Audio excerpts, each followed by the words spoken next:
This is the Philips Avent anti-colic bottle system.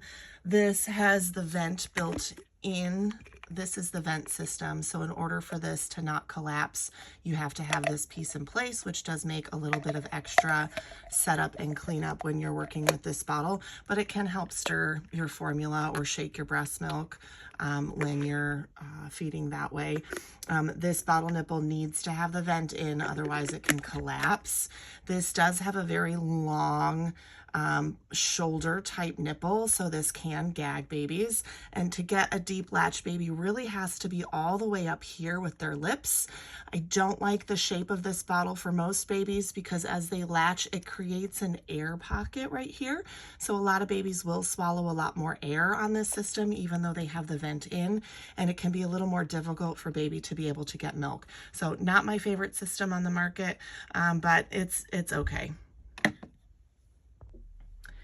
This is the Philips Avent Naturals bottle.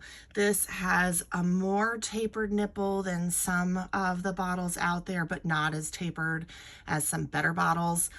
These bottles won't drip or leak if you turn them over because baby really has to use good suction to make a vacuum in their mouth and compress this nipple to get anything out.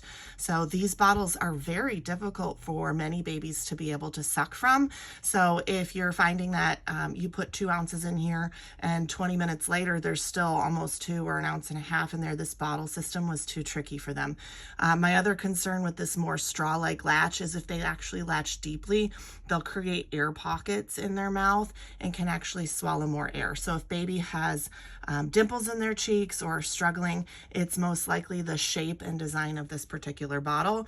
So not my favorite system out there. There are better, more tapered nipples to promote a better, deeper latch.